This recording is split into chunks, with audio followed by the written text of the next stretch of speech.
Hello, everybody. This is Angelique and Ellen from the Angelique and Ellen Show. Today we're talking about self-discovery. So why don't you just take it away there, Miss Ellen? Oh, okay, great. It's so great to connect with you again, Angelique, and all those of you who are listening. Um, Today I felt curious. We're connected, you and I, Angelique, and I'm curious to know more about how you got inspired to further your interest, or how did your interest in self-discovery first come about? Great question. I absolutely love getting asked that, to be honest with you, just because so many people don't realize that they have to step into their passion and they have to step into themselves and discover self-love and discover themselves. So back in 2006, I was going through a divorce and I had two young children, and I wanted to discover who I was. So I then just began a journey of self-discovery, and it wasn't until 2013 when I really just took off a whole day and a weekend and went to Atlantic City with my friends and blew off work and everything and just wanted to just be me and figure out who Angelique was. I have always helped people by guiding, leading, and assisting. I have always coached people on how to do something in their jobs, to do something better.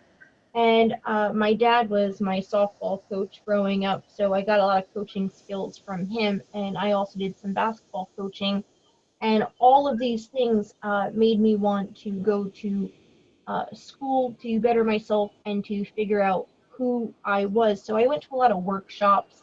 I did a lot of meditating, and I just went and I figured out who I was through all these workshops. And it took me years to actually master my own self-discovery. And it took me to do a trial run on 30 people that I did it just for free because I didn't think I should charge anything, so I was just doing it as an experiment, and everybody stepped into themselves with my help. Um, I just want to interrupt. When you said trial run and did it, can you say what it is that you did with 30 people? yeah, I just talked to them about self-discovery, Great. and I told them, gave them some tips on how to find self-discovery, where then I taught them how to practice mindfulness and figure out that, like, to ask themselves, who am I? And we made a big journal of it. And my main focus was finding their core values and finding their purpose and passion. We talked about their childhood, and we listened to what other people said about each other. And was um, it was very rewarding because I did some personality tests and some challenges to show them that they overcome it, so it wasn't a big struggle. And Mm, mm. I wanted them to look at their journey of self-discovery so they can use everything they learned as a life map plan. And One, I just want to interrupt a second. One of the things you said in one of our previous shows was that there isn't anything that you invite someone else to do for themselves that you haven't already done for yourself. yeah, So I'm presuming that you really are sharing the processes that have been meaningful to you yes, along the way. So you actually did this for yourself, either with the help of workshop leaders or on your own through your own meditation, where yes. you develop that interest in facilitating or accelerating your own growth, it sounds like. Yeah, I had to know myself and know what to do before asking anybody else to join me. I wanted Mhm. to see that everything that I did for myself, I wanted to see if it could be taught and if other people can pick up what I'm putting down. And it sounds like you found that they are able to pick up. Yeah, for themselves. I help people on a journey of self-discovery with a positive change. I inspire and I empower everybody. Mm, mm. That is just me and my nature. And so I just wanted to share a little bit because in my life it's been uh, it sort of runs along in a parallel way. For me, I use the term self-awareness, and I noticed that in my issues from when I was a kid, uh, something simple like, or seemingly simple, like I had my tonsils out when I was 7. And until then, I was a pretty skinny kid who didn't think much about food, ate what I needed to live. And then I was promised ice cream for my throat after the tonsillectomy, and they only gave me ginger ale and jello. And that's the first time I remember being mad. I mean, really mad. And I don't know, something clicked around then that over time, food and eating became an issue for me.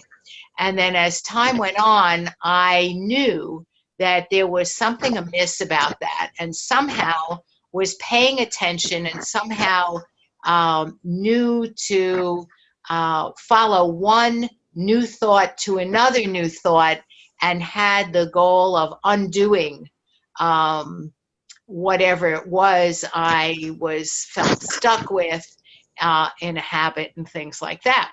And then also I went and got help and developed interests once I was in my 20s about,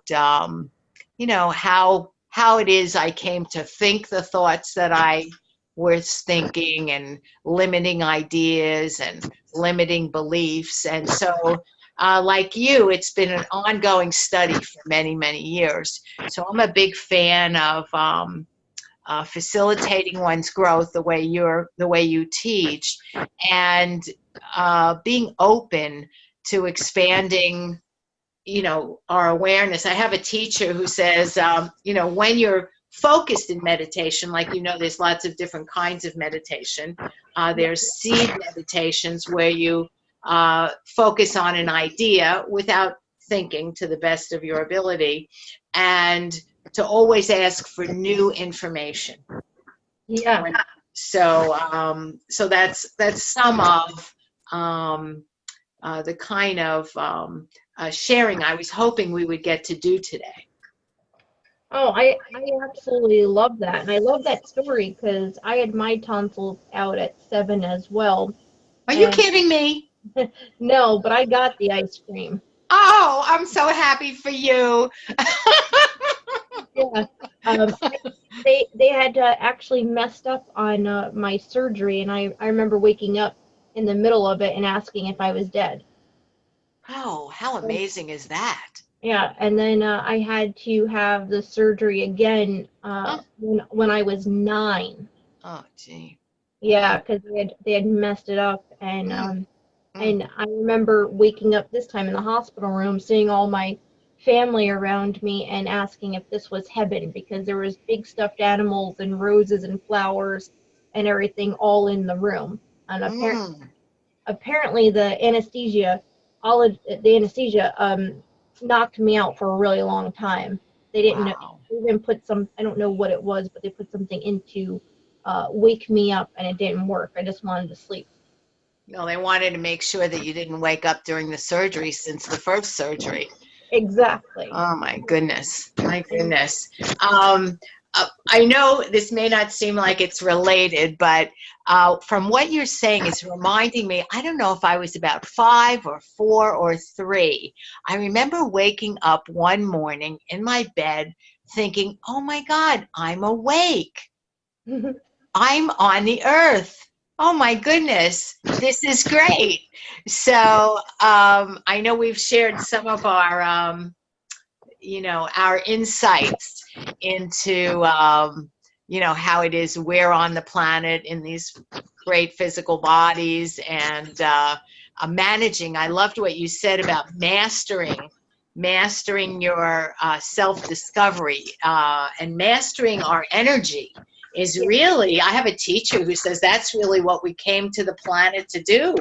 Yeah. That we're each a spirit inside these fabulous bodies. And even if your body isn't working as well as you want, I actually heard this, I have no idea if it's true, that we wait for like 2,000 years to get a body.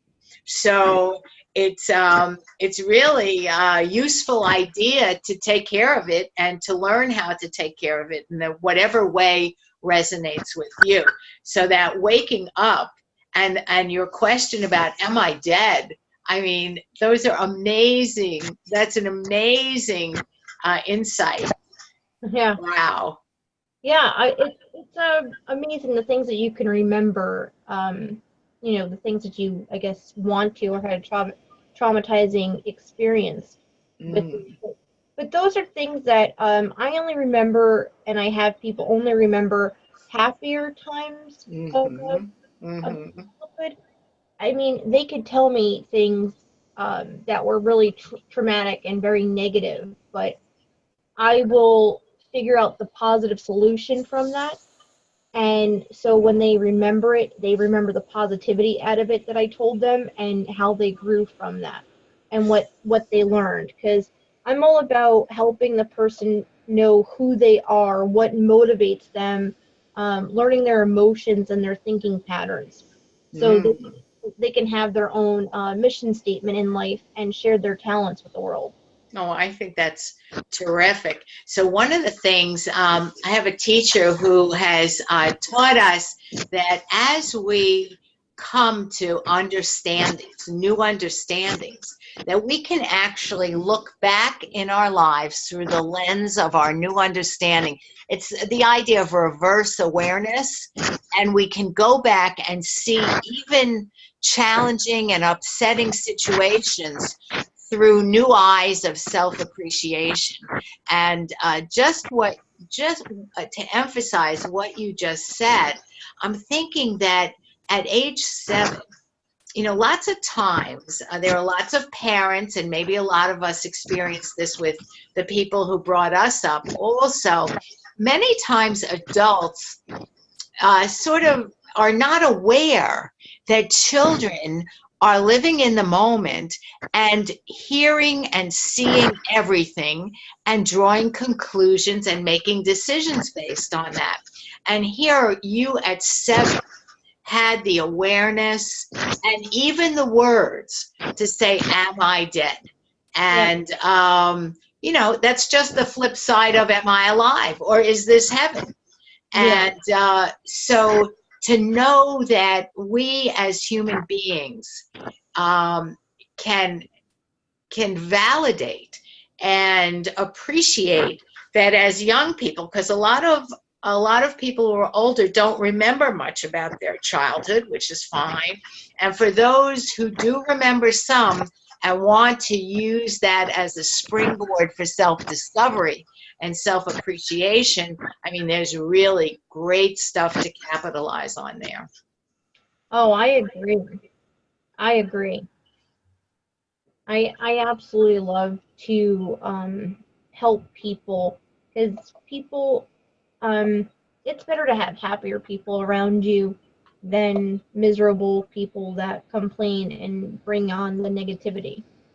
I like to just be around happiness and positive. And if the people that I'm with are not like that, I leave and go hang out with different people. Oh, that is great for one's own growth. Is to choose people to be with that you want those qualities to be brought out in you, because just like misery is contagious, upbeat and openness and liveliness and inner freedom and happiness is contagious too. And certainly our world is in the middle of a big shift from lots of misery into a much lighter, more open way of being for individuals. And I hear that as we each grow and free ourselves from our limiting thoughts, like you were saying, and beliefs, that then we're actually making our contribution to a collective growth as well. Yeah, I agree.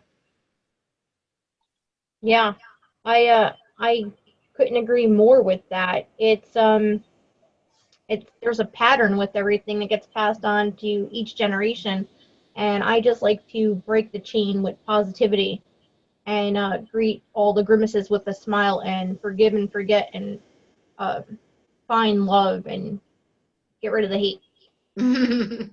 I think that is such a forward way to set our sights. You know, that what we see, what we focus on expands.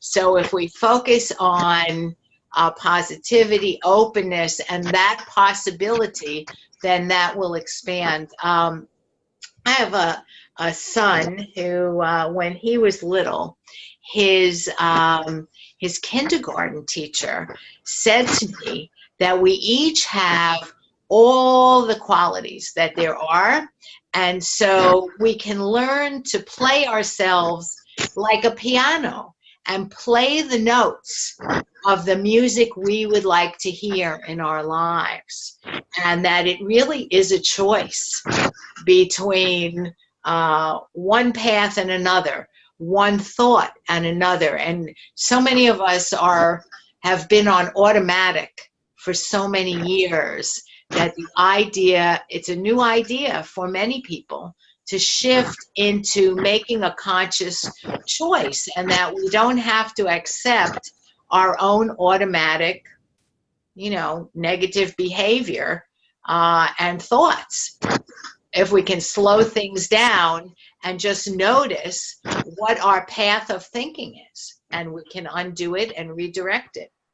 Oh, yeah, I agree. There is a huge shift that's happening with new abilities, and it's starting to awaken people. And each of us are intuitive and spiritual, and our souls are all knowing, but we have to reconnect to this knowledge at a higher understanding of how life works and becomes possible. And services such as soul reading or spiritual guidance, like I do, is a doorway to helping uncover your true ethnic self and That's and be very authentic about it.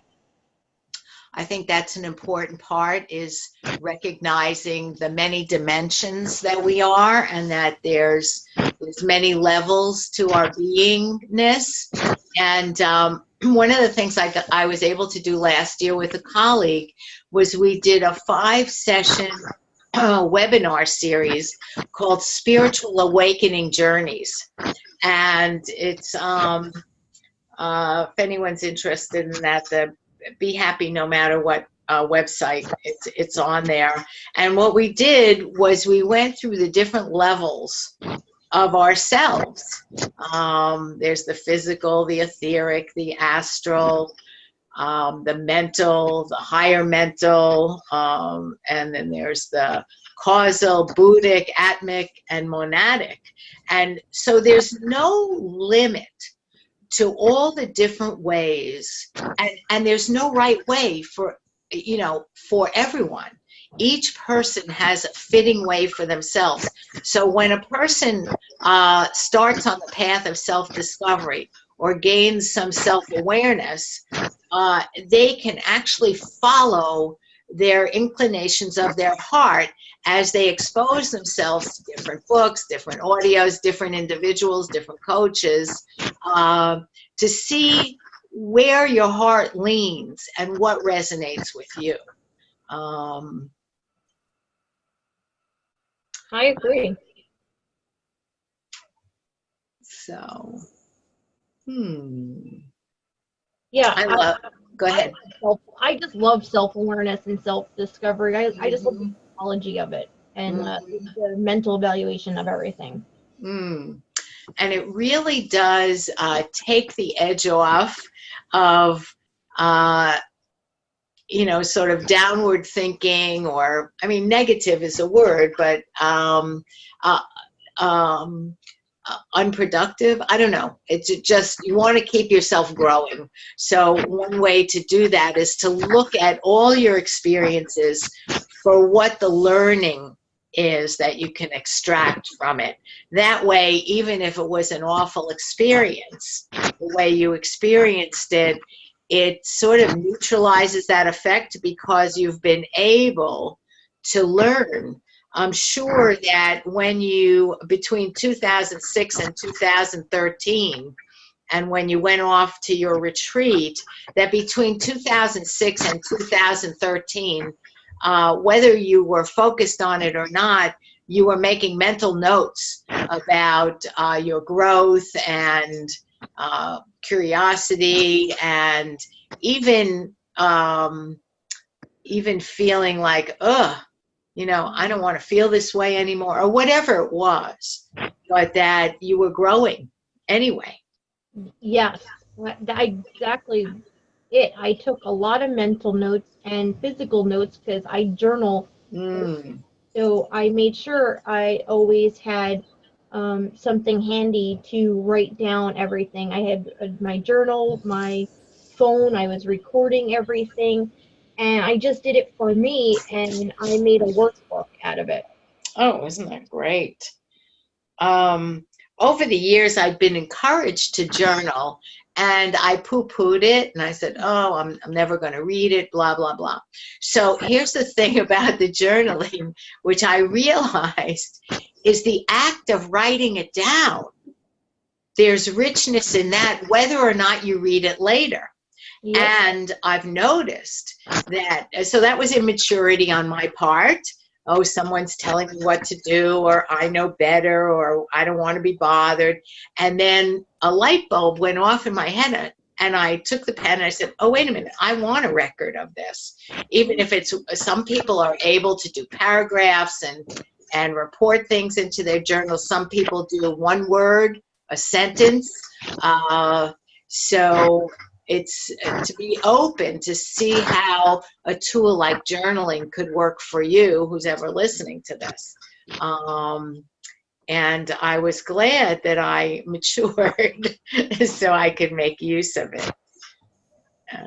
I agree. Journaling is the best. I do a lot of classes on journaling, and I do a lot of different ideas on how to get people motivated for themselves, not for anything else. They Right. themselves. And I just get down to the nitty gritty of what's going on inside them, and I figure out their beliefs and principles so they know, so then they could go into their core and get their values. Like, so there's so much traits and qualities that people have, and they don't even realize that they talk more about their weaknesses than they do their greatest strengths. Mm. So I'm just always helping with that. So another one of my teachers has this great phrase, what you think about, you bring about. Correct. Yeah. So with self-awareness and the interest in self-discovery, you can listen to what you're saying, listen to one's own expressions, and notice where that energy is going and how it's going, and make that conscious shift. I agree. People have to make that conscious shift. They have to stop being their own worst enemy. They have to stop lying to themselves about emotions and feelings and start accepting them and allowing themselves to feel whatever it is that they feel. The frequency that we feel within ourselves is just rewarding enough. You know, the universe gives back love, and it's finally justified just to give yourself more love. And people have to learn consciously to just love themselves and stop with the complaining and being their worst enemy. Well, you know what? The complaining is like, it's being a victim. And many of us have been victims in our lives as kids. And certainly if you're a victim now and you're a person who's being battered. You want to get out.